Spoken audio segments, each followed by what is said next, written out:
Okay, thanks for being here today, everyone. Bonjour, tout le monde. I'd like to begin by expressing my sincere gratitude to our Global Affairs team at the Emergency Watch Response Center, the EWRC, here. They have been working around the clock to help Canadians in the region, providing information to keep them safe. These are difficult times, these are volatile times, yet the EWRC team shows up every crisis with dedication. So thank you so much for your tireless work. Je vais commencer par remercier sincèrement notre équipe d'Affaires mondiales Canada au Centre de surveillance et d'intervention d'urgence. Ils travaillent jour et nuit pour aider les Canadiens dans la région et leur fournir l'information dont nous disposons pour les garder en sécurité. Merci beaucoup. Of the 106,000 Canadians in the region, 2,035 Canadians have contacted Global Affairs Canada for assistance with egress. I want to speak directly now to Canadians in the Middle East and the Gulf region. Your government is with you. We are working hard for you, and we are arranging options for you to leave the region. I'm here today to explain what those options are. Your safety and your well-being are our top priority. Our government has developed options for Canadians seeking to leave the region. These options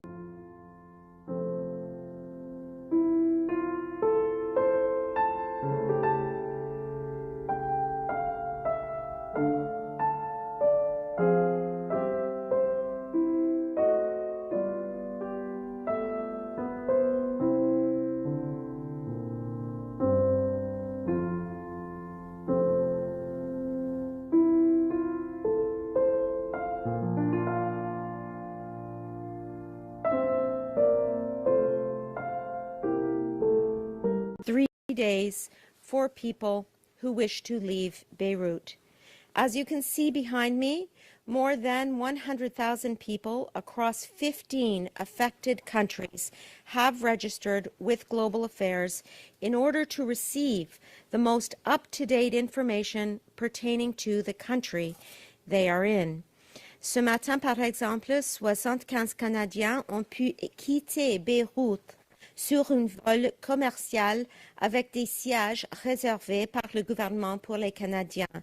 Une autre 200 sièges ont été réservés pour les 3 prochains jours.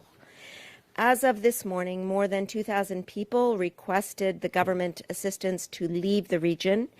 We send information about assistance being offered to registered Canadians directly. I will now summarize the government's response in the 5 countries with the most request for assistance from Canadians, comprising almost 85% of all requests. These countries are United Arab Emirates, Qatar, Lebanon, Israel, and Iran. Starting first with the UAE.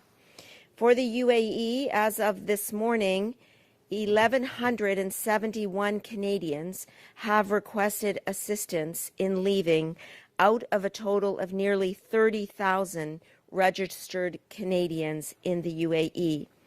Airspace in the UAE is only partially open, and limited commercial flights are available.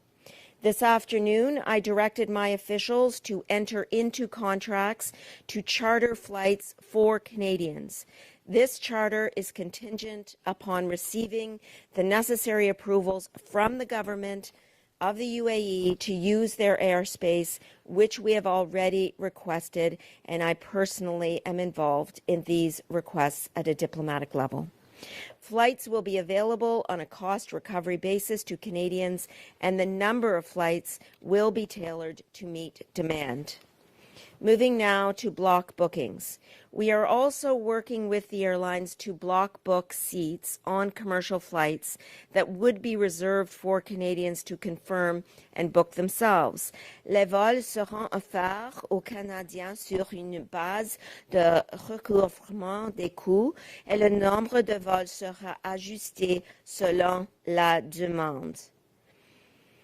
Nous travaillons aussi avec les compagnies aériennes pour réserver des blocs de sièges sur des vols commerciaux qui seront réservés aux Canadiens pour qu'ils puissent les confirmer et les réserver eux-mêmes. Moving now to the third type of arrangement that we are putting into place, land transportation. At the same time, we are engaging land transportation options to bring Canadians to neighboring airports, offering more commercial options. Moving now to Qatar.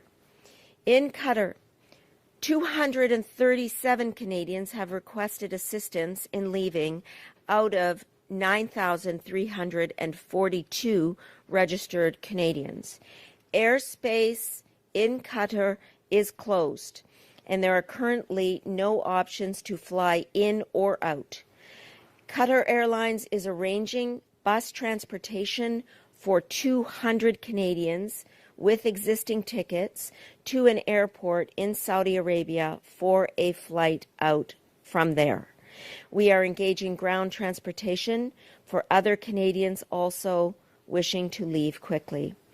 I do want to point out that any ground transportation carries risk. Nous organisons aussi du transport terrestre pour d'autres Canadiens qui souhaitent quitter rapidement. Je tiens toutefois à souligner que tout déplacement par voie terrestre comporte des risques. I understand that being in a building such as a hotel while missiles are flying overhead is terrifying. It is, however, often the safer option. While we have no indication of roads being targeted by Iranian missiles, when they are intercepted overhead, debris can fall on the road below. Canadians should, no matter which country they are in, only travel when it is safe to do so and follow local advice. Turning now to Lebanon. In Lebanon, approximately 164 Canadians have asked for assistance in departing, out of over 23,000 people who have registered with our ROCA system. As mentioned, 75 people were on a commercial flight this morning using seats that were set aside for Canadians to reserve themselves. 200 more such seats are available over the course of the next 3 days. Turning now to Israel. 93 Canadians have requested assistance in departing out of over 6,000 Canadians who have registered with our ROCA system. Airspace there remains closed and flights are not an option for the moment. The government of Israel is operating a bus service to Egypt where passengers can arrange onward travel to airports that are open and operating normally. This service is working well and Canadians are being provided with the details so that they can avail themselves of it. L'espace aérien demeure fermé pour le moment et les vols ne sont pas une option. Le gouvernement d'Israël offre un service d'autobus vers l'Égypte et les passagers peuvent organiser la suite de leur voyage vers des aéroports qui sont ouverts et fonctionnent normalement. Turning now and finally to Iran. Of the almost 3,000 Canadians in Iran who have registered, 74 have requested assistance in leaving. Unfortunately, we have no ability to arrange ground transportation in Iran as we do not have diplomatic relations with Iran and we have declared the IRGC as a terrorist entity under Canadian law. We have, however, stationed additional consular officials in neighboring countries, Armenia, Azerbaijan, Israel, Jordan, Turkey, and and Turkmenistan, who can meet Canadians who cross the border and assist them with visa requirements and with arranging onward travel. Please only attempt to drive to the border when it is safe to do so. The situation throughout the region remains volatile and unpredictable. That is why we have a team here at GAC working 24/7 to provide updates to Canadians who have registered with our ROCA system. We strongly encourage Canadians abroad to continue registering with the ROCA system to receive up-to-date information rapidly. La situation dans toute la région demeure instable et fluide. C'est pourquoi nous avons une équipe ici à Affaires mondiales Canada qui travaille 24 heures sur 24 pour fournir des mises à jour aux personnes inscrites. Canadians requiring assistance can contact the 24/7 Emergency Watch and Response Center at 613-996-8885 or sos@international.gc.ca. I have also remained in close contact with my counterparts across the Middle East, the Gulf region, and our partners in the G7 to help advance diplomatic efforts aimed at de-escalation and stability. About 2 hours ago, I concluded a call with my counterparts in Australia and the United Kingdom, for example, where we discussed the current situation, the necessary response, and most importantly, how to cooperate to ensure that we will work together to get our respective citizens out of harm's way. Specifically, we have agreed to assist one another in terms of extending access capacity on our respective travel arrangements to citizens of our countries. We will continue to provide updates as the situation evolves. Thank you. Merci. Miigwech. On va commencer la conférence de presse maintenant. On a seulement de 10 minutes. Hi, everyone. If you could please state your name and outlet. We've got 10 minutes. We'll do one question, one follow-up. We'll start with the folks in the room, and then we'll move to people online. Thank you. Bonjour, Madame Anand, Valérie Gamache de Radio-Canada. J'aimerais vous entendre davantage sur les vols nolisés dont vous avez parlé, les charters. Ces vols partent d'où? Je comprends des Émirats arabes unis, mais ils sont au nombre de combien? Quels avions? Est-ce que ce sont des avions militaires? Est-ce que ce sont des Polaris? Si vous pouviez détailler un peu plus.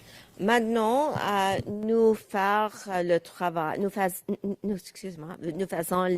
nécessaire avec les contrats de s'assurer qu'il y avait des vols pour nos citoyens et on va avoir les vols comme ça dans les prochains jours, à peu près 72 heures, mais les contrats doivent être en place et ça c'est le travail maintenant que nous faisons. En même temps, nous avons une autre option pour les citoyens avec les blocked bookings. Donc, il y a deux options. Il y aura deux options aussi pour les Canadiens. Donc, nous travaillons très fort sur les options comme ça. Et s'il y a une option sécuritaire sur le terrain, nous allons le proviser aussi. Yeah. If you can just repeat in English, please.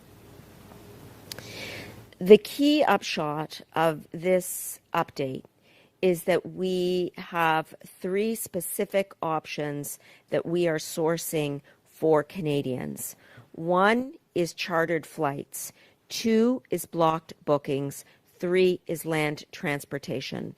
The availability of those options will largely depend on the particular country. For example, if airspace is open or not, and for example, if we are able to travel or advise travel over land. And so I provided details as to how we are proceeding in each specific country. You mentioned the UAE, and in that particular country, we are looking at blocked bookings. We are looking at chartered flights within the next 72 hours or so. And we are looking at ground transportation if it is safe to do so. Et quand vous parlez de 2000 ressortissants canadiens, est-ce que vous êtes capable de leur dire aujourd'hui, par exemple, en fin de semaine, on sera capable de vous sortir de là? Avez-vous une sorte de timeline, un échéancier, là? Oui, je l'ai dit déjà que pendant le lundi et mardi et aussi pour le reste de semaine, nous continuons d'offrir les options pour les Canadiens et Canadiennes qui veulent quitter la région. Premièrement, nous avons déjà mis en œuvre une option avec les vols qui opèrent maintenant, ça c'est les block bookings, mais aussi on va continuer de s'assurer qu'il y aura des vols chartres, de chartered flights pour les Canadiens et Canadiennes. Et troisièmement, s'il y a des options sur le terrain, par exemple de Qatar à l'Arabie saoudite, ça va être une option aussi.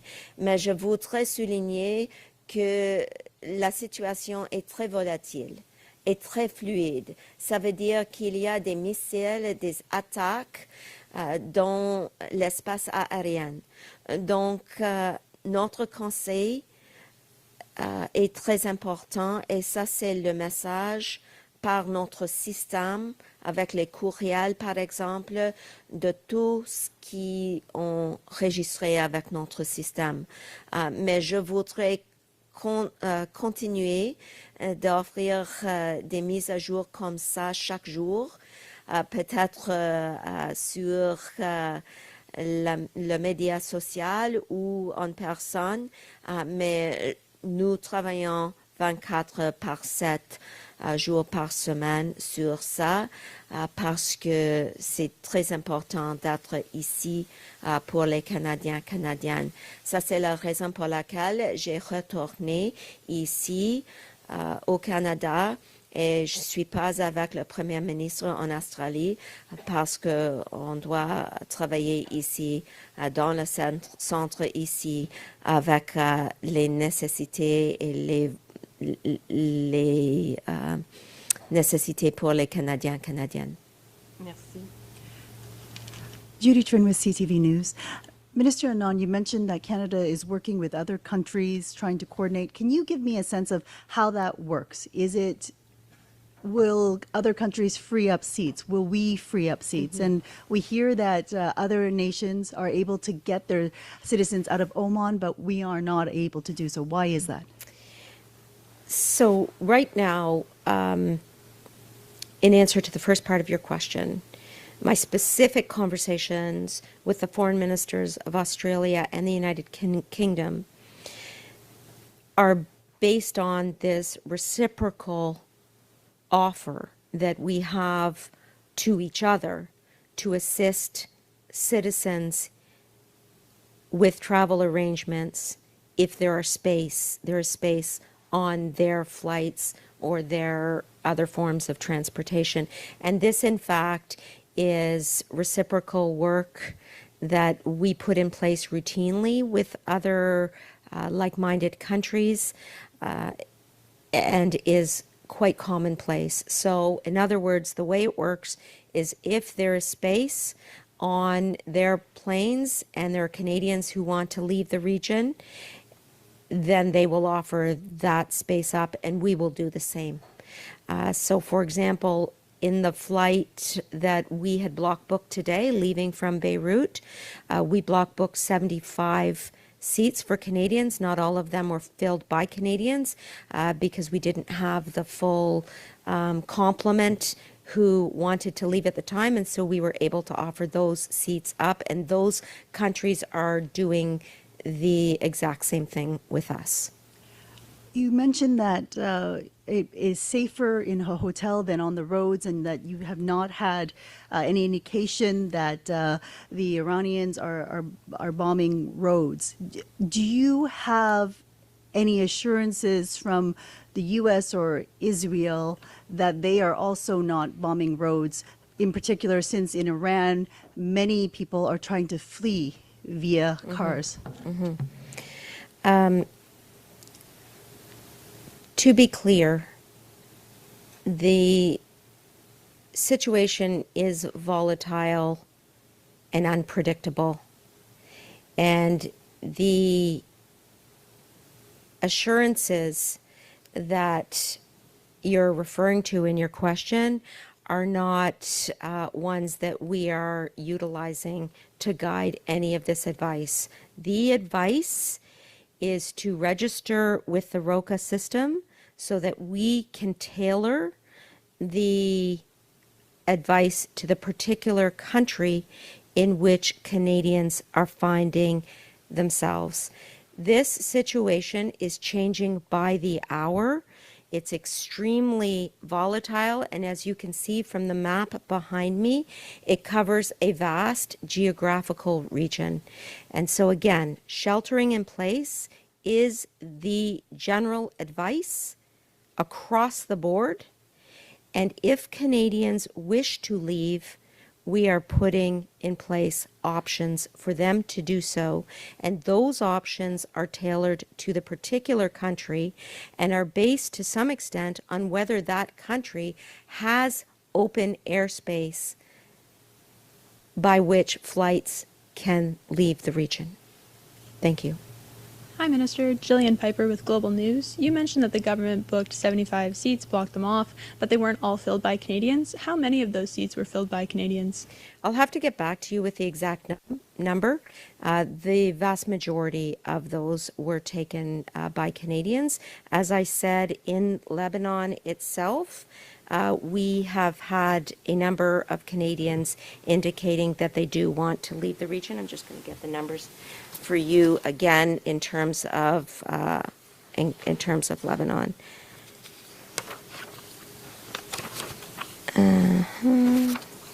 So 164 Canadians have asked for assistance in departing out of 23,728 people who have registered with our ROCA system in Lebanon.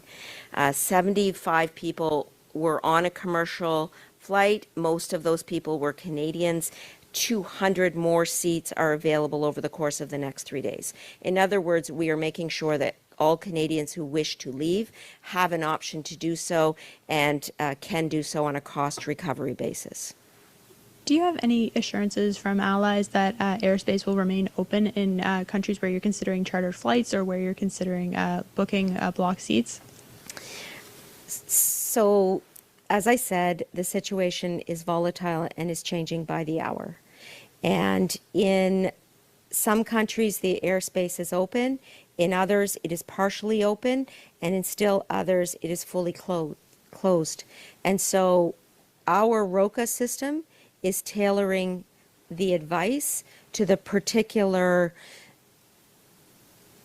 viability of the airspace in the country under discussion. Again, this underlines the importance of the ROCA system and registering. We've seen an increase in our ROCA numbers, the reason being that the advice is tailored to specific countries and is changing frequently.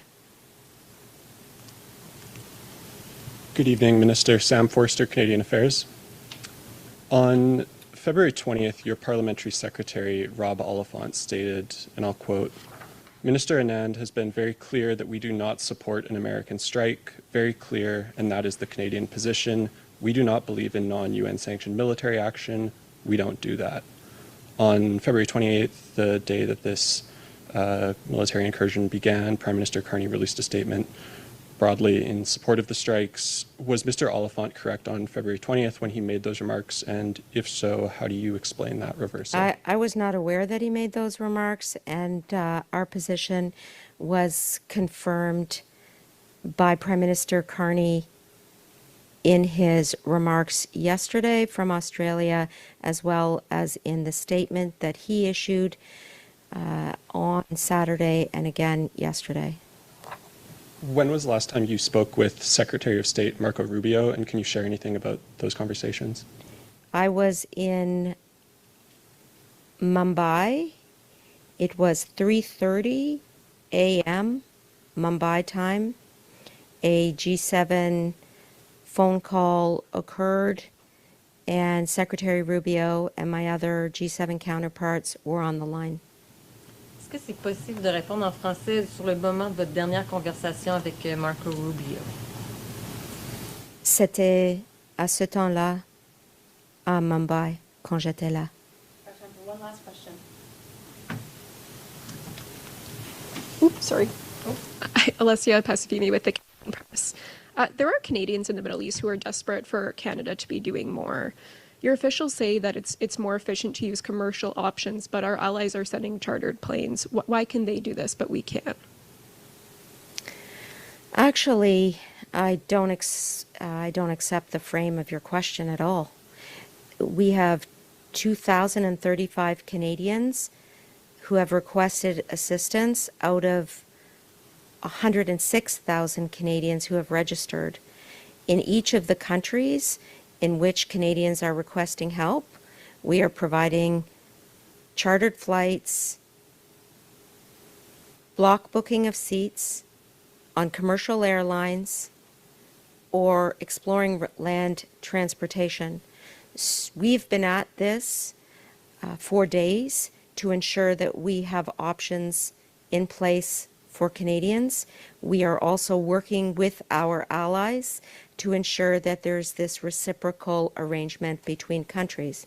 In addition, I have been working with a number of my counterparts in Middle East and Gulf countries to ensure that if Canadians wish to transfer over land, that our surge officials from Global Affairs who are in place in those countries will be able to assist with the land crossings, like in Turkmenistan and Azerbaijan and Armenia and Turkey. And I've spoken with each of the foreign ministers in those countries to ensure that they will allow our GAC officials to be in country and to help Canadians.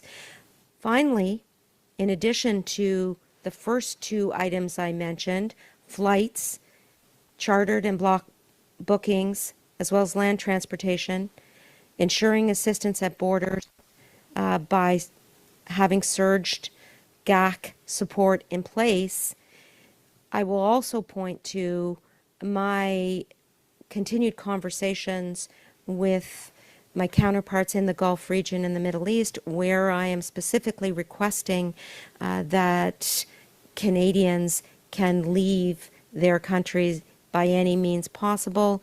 I spoke with the Foreign Minister of Oman, for example, yesterday regarding Oman airspace. I've also been in contact with my counterpart from the UAE on the same question. So the key point and the summary of my answer is that we have a number of avenues that we are working hard to ensure that those 2,035 Canadians can indeed leave the region. Thank you for your question. All the time we have for today. Thank you, everybody.